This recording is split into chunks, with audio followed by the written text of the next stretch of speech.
Offer ಅಂದರೆ ಯಾರ ಕಿವಿ ನೆಟ್ಟಗಾಗಲ್ಲ ಹೇಳಿ. ಈಗ ನಾನು ಹೇಳ್ತಿರೋದು ಹಬ್ಬಕ್ಕೆ ಅಂತ ವಸ್ತುಗಳ ಮೇಲೆ ಕೊಡೋ ಆಫರ್ ಬಗ್ಗೆ ಅಲ್ವೇ ಅಲ್ಲ. ಬದಲಾಗಿ ಟ್ರಾಫಿಕ್ ನಿಯಮ ಉಲ್ಲಂಘನೆ ದಂಡ ಪಾವತಿಗೆ ಕೊಟ್ಟಿರೋ ಆಫರ್ ಬಗ್ಗೆ. ಹೌದು, ರಾಜ್ಯ ಸರ್ಕಾರ ದಂಡ ಬಾಕಿ ಉಳಿಸಿಕೊಂಡಿರುವ ವಾಹನ ಮಾಲೀಕರಿಗೆ ಗುಡ್ ನ್ಯೂಸ್ ನೀಡಿದ್ದು, ಮತ್ತೊಮ್ಮೆ ಟ್ರಾಫಿಕ್ ನಿಯಮ ಉಲ್ಲಂಘನೆ ದಂಡ ಪಾವತಿಗೆ ಶೇಕಡ 50ರಷ್ಟು ರಿಯಾಯಿತಿನ ಘೋಷಿಸಿದೆ. ಯಾವಾಗಿಂದ ಅಂತ ಡೇಟ್ ಹೇಳ್ತೀನಿ, ನೋಟ್ ಮಾಡ್ಕೊಂಬಿಡಿ. ಆಗಸ್ಟ್ 23ರಿಂದ ಸೆಪ್ಟೆಂಬರ್ 12ರವರೆಗೆ ದಂಡದ ಅರ್ಧದಷ್ಟು ಹಣ ಪಾವತಿಸಲು ವಾಹನ ಸವಾರಿಗೆ ಅವಕಾಶವನ್ನು ಕೊಡಲಾಗಿದೆ.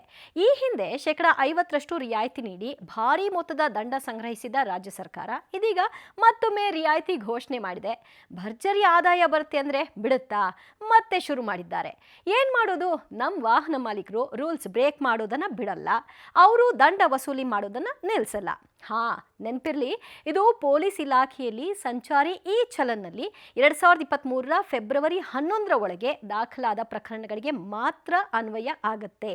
ಜೊತೆಗೆ ಬೆಂಗಳೂರು ವ್ಯಾಪ್ತಿಯಲ್ಲಿ ಮಾತ್ರ ಅನ್ವಯ ಆಗುವಂತೆ ಸಂಚಾರಿ ನಿಯಮ ಉಲ್ಲಂಘಿಸಿದರೆ ಶೇಕಡ 50ರಷ್ಟು ರಿಯಾಯಿತಿ ದರದಲ್ಲಿ ದಂಡ ಕಟ್ಟಲು ಅವಕಾಶವನ್ನ ಕೊಡಲಾಗಿದೆ.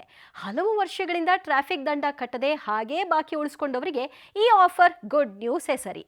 ಹಾಗಾದ್ರೆ 2023ರ ಫೆಬ್ರವರಿ 12ರ ನಂತರದ ಕೇಸ್ ಕಥೆ ಏನು ಅಂತ ಕೇಳಕ್ ಹೋಗಬೇಡಿ. ಮುಂದಿನ ವರ್ಷ ಆಫರ್ ಕೊಡಬಹುದು. ಅಲ್ಲಿವರೆಗೂ ಸದ್ಯಕ್ಕೆ ಸಿಕ್ಕಿರೋ ಆಫರ್ನ ಬಳಸ್ಕೊಂಬಿಡಿ.